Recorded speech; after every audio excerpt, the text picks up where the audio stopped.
To my channel. ఈరోజు ఏం జరగబోతుందో తెలుసుకుందామా? ఇంకా ఎపిసోడ్లోకి వెళ్ళిపోతే రఘురామ్ అయితే రామ ఎక్కడికి వెళ్ళిందో ఎవరు తీసుకెళ్లారో నాకు బాగా తెలుసు అని కోపంగా జానకిని చూసి అంటాడు. దాంతో ఒక్కసారిగా అందరూ షాక్ అయిపోతారు. ఇక జానకి రామా రామ ఎక్కడికి వెళ్ళిందో మీ పెదనాన్నకి తెలుసంట అద్యా అని అనగాలే ఇక రఘు అంటే రామాని ఎవరు తీసుకెళ్ళుంటారు? ఇంకెవరు జానకినే అని అనగాలే ఒక్కసారిగా జానకి ఆద్య సీను షాక్ అయిపోతారు. ఇక రఘురామ్ అయితే తప్పకుండా రామాని తీసుకెళ్ళింది వీళ్ళే. ఈ పెళ్ళి చేసుకోవడం మీకు ఇష్టం లేదు కాబట్టి రామాని ఎత్తుకెళ్ళి నా పరువు తీయటం కోసమే ఈ ముగ్గురు కలిసి చేసిన ప్లాన్ అని వెనకాలే ఇక జానకి లేదండి అని వెనకాలే రఘురామ్ ఏంటి అని గట్టిగా అంటాడు.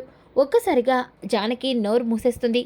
ఇక రఘురామ్ చూడండి మీకు ఒక అవకాశం ఇస్తున్నాను.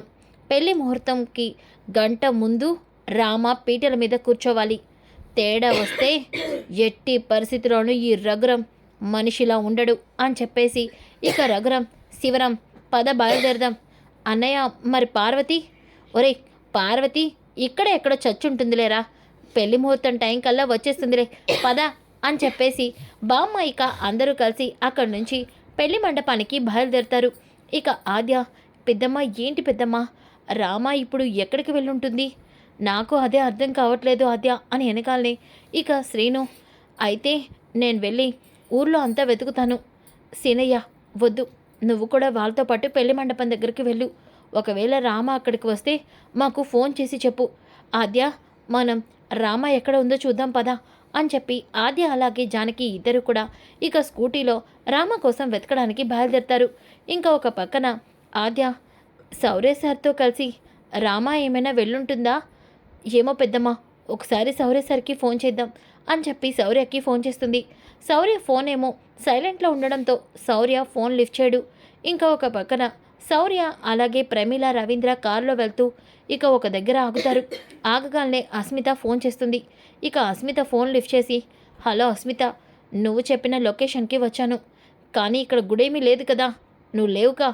సార్ అక్కడ మీ కార్ని పెట్టేసి అక్కడే ఉన్న ఒక బైక్ తీదా మీరు గుడి దగ్గరికి రండి. అదేంటి సార్, నేను చెప్పినట్టు చేస్తారా లేకపోతే వస్తున్నాను అంటూ శౌర్య ఇంకా బైక్ తీసుకొని ఇక అస్మిత వాళ్ళ దగ్గరికి బయలుదేరుతూ రవీంద్ర ప్రమీలని పెళ్లి మండపానికి వెళ్ళిపోమని అలాగే ఈ విషయం గురించి రఘురం మావయ్యతో చెప్పొద్దు, నేను ఎలా అయినా ముహూర్తం టైకల్లా రామాని అక్కడికి తీసుకొస్తాను అని శౌర్య వాళ్ళిద్దరినీ అక్కడి నుంచి వెళ్ళిపోమని చెప్తాడు. ఇక శౌర్య అయితే బైక్ మీద అస్మిత ఉన్న పంపిన లొకేషన్కి బయలుదేరుతూ ఒక్కసారిగా ఫోన్ చూస్తాడు. ఇక ఫోన్లో ఆద్య తనకి 3 సార్లు ఫోన్ చేసినట్టు ఉంటుంది. ఆద్య ఏంటి 3 టైమ్స్ కాల్ చేసింది, రామ కోసం అయి ఉంటుంది అని చెప్పేసి ఆద్యకి కాల్ చేస్తాడు. అప్పుడే స్కూటీ మీద వెళ్తున్న ఆద్య అలాగే జానకి ఫోన్ రింగ్ అవ్వడం చూసి ఇక వెంటనే బైక్ దిగి ఫోన్ ఓపెన్ చేసి చూస్తారు. ఇక అలా ఓపెన్ చేసి చూడగానే శౌర్య సరే ఫోన్ చేస్తున్నారు పెద్దమ్మ, అయితే స్పీకర్ ఆన్ చేసి మాట్లాడు ఆద్య. సార్ మీకోసమే మేము వెయిట్ చేస్తున్నాం, రామ కోసమే నేను చేశాను ఆద్య. బాబు రామ నీ దగ్గరే ఉంది కదా అని జానకి అంటుంది. లేదత్తయ్య, రామని ఆ అస్మిత కిడ్నాప్ చేసింది, ఇప్పుడు నేను కూడా అక్కడికే వెళ్తున్నా. ఏంటి బాబు నువ్వు అంటుంది? సార్ ఏమైంది? ఆ అస్మిత రామాని కిడ్నాప్ చేసి గుళ్ళో తనని పెళ్లి చేసుకోమని నన్ను ఫోర్స్ చేస్తుంది. అలా చేసుకోకపోతే రామాని చంపేస్తానని బెదిరిస్తుంది ఆద్య. సార్ మీరేం కంగారు పడద్దు, ఆ అస్మితని నమ్మించి తనని పెళ్లి చేసుకునడానికి ఒప్పుకున్నట్టు మీరు అక్కడికి వెళ్ళి అన్ని ఏర్పాట్లు చేయించుకోండి. అలా అయినా సరే రామ ఎక్కడ ఉందో మేము వెతికి రామాని సేవ్ చేస్తాం. సరేనా సార్? సరే ఆద్య, రామకేం కాకుండా చూసుకోండి. సార్ మీరు ఆ అస్మితని చూసుకోండి, ఇక మిగతాది మేము చూసుకుంటాం అని చెప్పేసి కాల్ కట్ చేసి ఆద్య అలాగే జానకి ఇద్దరు స్కూటీ మీద వెళ్తారు. ఇక జానకి అయితే ఏంటమ్మా ఆద్య, రామ ఎక్కడుందో మనకి తెలీదు, మరి అలాంటప్పుడు ఎలా మనం రామాని వెళ్ళి కాపాడుతాం? ఒక్కసారైనా ఆలోచించు పెద్దమ్మ. దానికోసం నా దగ్గర ఒక ఐడియా ఉంది. ఏంటి ఐడియా? అస్మిత వాళ్ళ నాన్న. ఏంటమ్మా ఆద్య, ఆ అస్మిత వాళ్ళ నాన్న మనకెలా హెల్ప్ చేస్తాడు? ఖచ్చితంగా చేస్తాడు పెద్దమ్మ. లాస్ట్ టైం అస్మితతో పెళ్ళి ఆగిపోయేటప్పుడు సార్ నిజస్వరూపం నేను తెలుసుకున్నానన్నాను కదా, అప్పుడే తెలిసింది ఆ అస్మిత వాళ్ళ నాన్నకి శౌర్య సార్ అంటే ఇష్టం లేదు. సౌరేశాన్ని పెళ్లి చేసుకోవద్దని ఆ అస్మితకి చాలాసార్లు చెప్పాడు. హాస్పిటల్లో కూడా అస్మితతో గొడవ పడ్డాడు. ఇప్పుడు మనకి ఆయనే హెల్ప్ చేస్తాడు. అవునా ఆద్య? అవును పెద్దమ్మ. అందుకే ఇప్పుడు ఆయన దగ్గరికి నేను వెళ్తున్నా. మనం అక్కడికి వెళ్తే ఖచ్చితంగా మన రామ ఎక్కడుందో మనకి తెలుస్తుంది అని ఆద్య అలాగే జానకి ఇద్దరు కూడా అస్మిత వాళ్ళ నాన్న ఇంటికి వెళ్తారు. ఇక ఒక పక్కన అస్మిత వాళ్ళ పేరెంట్స్ అయితే ఈ అస్మిత గన్ తీసుకొని వెళ్ళింది. ఇప్పటి వరకు ఫోన్ చేస్తే లిఫ్ట్ చేయదు.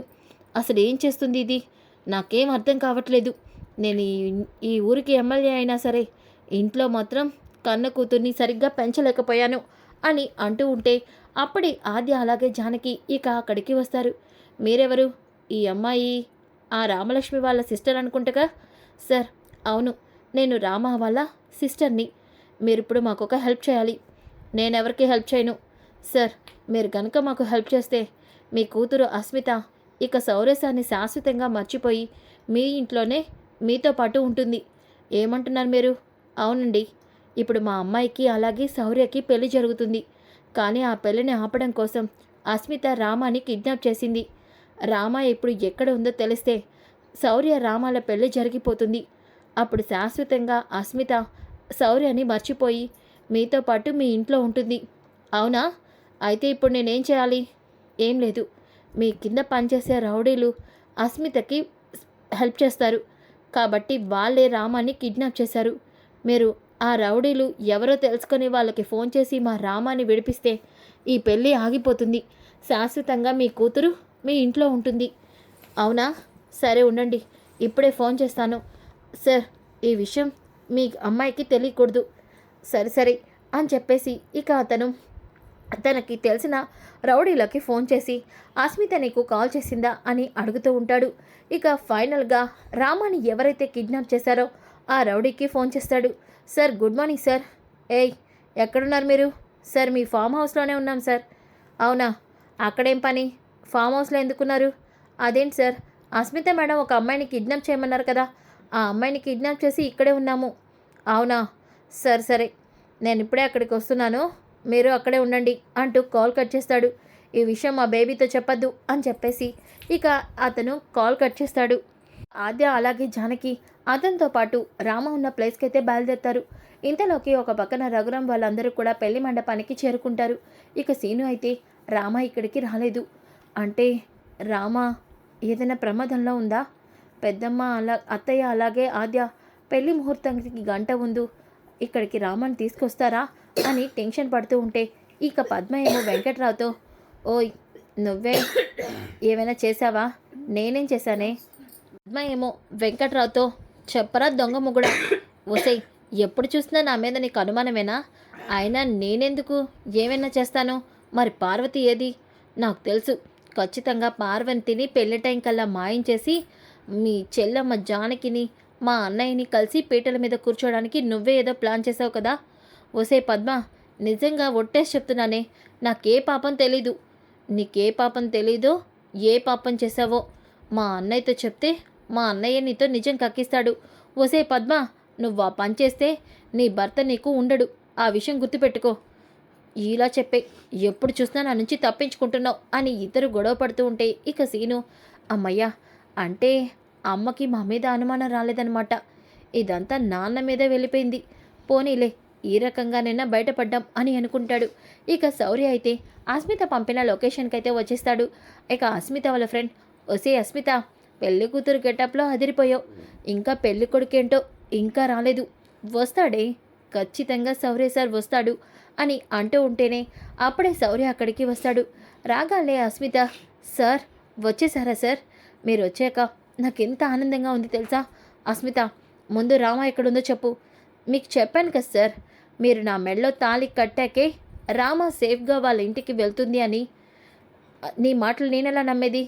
సార్, నేను చెప్తున్నాను కదా, రామ సేఫ్గా మీ ఇంటికి వెళ్తుంది, మీరు నా మెడలో తాళి కట్టండి. నో, నేను నీ మాటల్ని నమ్మను. నువ్వు ముందు రామని ఇక్కడికి తీసుకొస్తేనే నేను నీ మెడలో తాళి కడతాను. సార్, మీరు ఇలాంటివన్నీ చేసి మళ్ళీ వేరే ప్లాన్ చేస్తే అక్కడ రామ ప్రాణాలు రిస్క్లో పడతాయి. మీరు మర్యాదగా వచ్చి పీటల మీద కూర్చుంటే పెళ్లి జరుగుతుంది, తర్వాత రామలక్ష్మి మీ ఇంటికి వెళ్తుంది అని వెనకాలే ఇక శౌర్య ఆద్య మాటల్ని గుర్తు తెచ్చుకొని వెళ్ళి పీటల మీద కూర్చుంటాడు. ఇక పంతులు మంత్రాలు చదువుతూ ఉంటే అప్పుడే ఆద్య ఫోన్ నుంచి శౌర్యకి మెసేజ్ వస్తుంది. రామ ఎక్కడ ఉందో మాకు తెలిసింది సార్ అని. ఇక శౌర్య చాలా సంతోషపడతాడు. ఇక ఇంతలోకి రామాని కిడ్నాప్ చేసిన రౌడీల దగ్గరికి ఆద్య, జానకి అలాగే అస్మిత వాళ్ళ నాన్న వస్తాడు. ఇక రాగాలే ఆ రౌడీలు, సార్ మీరేంటి సార్ ఇక్కడికి వచ్చారు? ఏయ్ మీరు ఇక్కడి నుంచి వెళ్ళండి. అది కాదు సార్, మేడం మా బేబీతో నేను చెప్తాను, ముందు మీరు ఇక్కడి నుంచి వెళ్ళండి అని చెప్పేసి వాళ్ళని పంపించేస్తాడు. వెంటనే రామలక్ష్మి నోటికి ఉన్న ప్లాస్టర్ని తీసేసి, రామా నీకేం కాలేదు కదా? అదే నాకేం కాలేదు. అమ్మా అమ్మా, ఆ అస్మిత శౌర్య సార్ని పెళ్లి చేసుకోవడానికి నన్ను కిడ్నాప్ చేయించింది. మాకంతా తెలుసమ్మా, అందుకే ఇక్కడికి వచ్చాము. చాలా థ్యాంక్స్ సార్. చూడండి, మీరు చెప్పినట్టు మీ అమ్మాయిని మీకు అప్పగిస్తున్నా. నా కూతుర్ని కూడా నాకు ఇలాగే అప్పగించాలి మీరు. తప్పకుండా. ఇప్పుడు శౌర్య సార్తో నా కూతురు పెళ్ళవుతుంది. అప్పుడు అస్మిత ఇక మిమ్మల్ని మీతో పట్టే ఉంటుంది అని చెప్పేసి ఆద్య అలాగే జానకి రామాన్ని తీసుకొని బయలుదేరతారు. ఇక శౌర్యకి కాల్ చేసి, ఆద్య రామ మా దగ్గరే ఉంది సార్, మేము పెళ్లి మండపానికి వెళ్తున్నాం, మీరు కూడా అక్కడికి వచ్చేయండి సార్ అని వెనకాలే ఇక శౌర్య సరే ఆద్య అంటూ కాల్ కట్ చేస్తాడు. ఆ ఆద్య ఫోన్ చేసిందా? శౌర్య సార్, ఆ ఆద్యను మీరు కలిసి మళ్ళీ ఏమైనా ప్లాన్ చేస్తున్నారా? ప్లాన్ చేయడం కాదే, ఆల్రెడీ మా ప్లాన్ ఇంప్లిమెంట్ చేసేసాం. రామ ఇప్పుడు మా అండర్లో ఉంది అని వెనకాలే అస్మిత, శౌర్య సార్ నోర్మొయ్ అంటూ శౌర్య అస్మిత చంప పగలగొడతాడు. సార్ మీరు కనుక నన్ను పెళ్లి చేసుకోకపోతే నేను ఇక్కడే చేస్తాను. చావు చావు సార్, నన్ను బెదిరించొద్దు, నేను అన్నంత పనే చేస్తాను అని వెనకాలే అస్మిత వాళ్ళ నాన్న అక్కడికి వచ్చి అస్మిత చంప పగలగొడతాడు. చూడు, నువ్వు ఎప్పుడైతే ఈ శౌర్య వెనక ప్రేమ అంటూ పడ్డావో అప్పుడే నీ కాలు చేతులు విరగ్గొట్టి ఇంట్లో పెట్టుంటే ఈరోజు నువ్వు ఇలా బరితెగించేదానివి కాదే. డాడీ నోర్మై, ఇక వాడిని మర్చిపోయి నేను చెప్పినట్టు వినకపోతే నేను అన్నంత పని చేస్తాను. విన్నావుగా మీ నాన్న మాటలు, ఇకనైనా బుద్ధి తెచ్చుకొని మనిషిలా మారు. వస్తాను అంటూ శౌర్య అక్కడి నుంచి వెళ్ళిపోతాడు. డాడీ అసలు మీరెందుకు ఇక్కడికి వచ్చారు? చూడు, ఆ రామలక్ష్మినికి అసలు వాళ్ళకి అప్పగించిందే నేను. అంటే డాడీ మీరు? ఎస్ నేనే. నిన్ను ఎలా నా దారిలో తెచ్చుకోవాలో తెలియక సతమతమవుతూ ఉంటే ఆ ఆద్య వచ్చి కరెక్ట్ టైంకి మంచి ఐడియా ఇచ్చింది. ఈ శౌర్యగాడికి వాడి ప్రేమించిన ఆ రామలక్ష్మితో పెళ్ళైతే ఇక జీవితంలో వాడి జోలికి నువ్వు వెళ్ళవు. ఇక అందుకే నేను వాళ్ళకి అప్పగించి వస్తున్నాను. డాడీ నువ్వు చాలా పెద్ద తప్పు చేసావు. రామలక్ష్మి శౌర్యసాన్ని పెళ్లి చేసుకుంటే శౌర్యసాన్ని మర్చిపోతానని ఎలా అనుకుంటున్నావు? నెవర్. నేను చచ్చేంత వరకు శౌర్య సార్ మీద ప్రేమని వదిలిపెట్టను. బేబీ చెప్పేది అర్థం కావట్లేదా? మర్యాదగా నాతో పట్రా అంటూ అస్మితనైతే వాళ్ళ నాన్న అక్కడి నుంచి తీసుకెళ్ళిపోతాడు. ఇక ఇంతలోకి రఘురామ్ టైం చూస్తూ ఉంటే అప్పుడే ఇక సీను, అమ్మో ముహూర్తానికి ఇంకా గంటే టైం ఉంది. పెదన మావయ్య అందుకే టైం చూస్తున్నట్టున్నాడు. ఇంకా అత్తయ్య ఆద్య వాళ్ళు రాలేదేంటి? రామ దొరికిందా లేదా అని కంగారు పడుతూ ఉంటే ఇంతలోకి బందరు గారు, అయ్యా పెళ్లి కూతుర్ని తీసుకురండి అని అంటూ ఉంటే అప్పుడే రఘురామ్ ఇక కోపంగా పక్కకి తిరిగి చూస్తూ ఉంటే అదిగో పెళ్లి కూతురు అని అందరూ అంటారు. అప్పుడే రామలక్ష్మిని పెళ్లి కూతురుగా తయారు చేసి జానకి ఆద్య తీసుకొస్తూ ఉంటారు. ఇక జానకిని సీరియస్గా చూడగలే రఘురామ్ జానకి ఆగిపోతుంది. ఇక రామాన్ని పీటల మీద కూర్చోబెడతారు. అలాగే అక్కడే ఉన్న శౌర్య కూడా వచ్చి పీటల మీద కూర్చుంటాడు. అమ్మా ఇక కన్యాదానం చేయాలి. పెళ్లి కూతురు తల్లిదండ్రులు వస్తే కన్యాదానం మొదలు పెడదాం అని వెనకాలే అప్పుడే రఘురామ్ వెళ్ళి ఇక శివరాం పార్వతిని కూర్చోమంటాడు. అన్నయ్య పార్వతి కనిపించట్లేదు అని వెనకాలే ఇక బామ్మ, ఒరే రఘు, ఊరి వాళ్ళందరూ కూడా మనల్నే చూస్తున్నారు. ఇక్కడ పేదలకి పోతే పెళ్ళి ఆగిపోయే పరిస్థితి వస్తుంది. నువ్వు వెళ్ళి ఆ జానకితో పాటు కూర్చోరా అని చెప్పేసి జానకిని అలాగే రఘురామ్ని ఇక కన్యాదానం కోసం పీటల మీద కూర్చోమంటారు. ఇక జానకి అలాగే రఘురామ్ రామలక్ష్మి పక్కన కూర్చొని కన్యాదానం చేస్తారు. ఇక అది చూసి ఆద్య సీను చాలా సంతోషపడతారు. ఇక శౌర్య అయితే రామ మెడలో తాళి కడతారు. అందరూ కూడా అక్షింతలు వేసి వాళ్ళని ఆశీర్వదిస్తారు. సో ఫ్రెండ్స్, కమింగ్ ఎపిసోడ్ చాలా ఇంట్రెస్టింగ్గా ఉంటుంది. Don't miss. ఈ వీడియో నచ్చితే తప్పకుండా లైక్ చేసి షేర్ చేయండి. Thanks for watching. Back to my channel. ఈరోజు ఏం జరగబోతుందో తెలుసుకుందామా? ఇంకా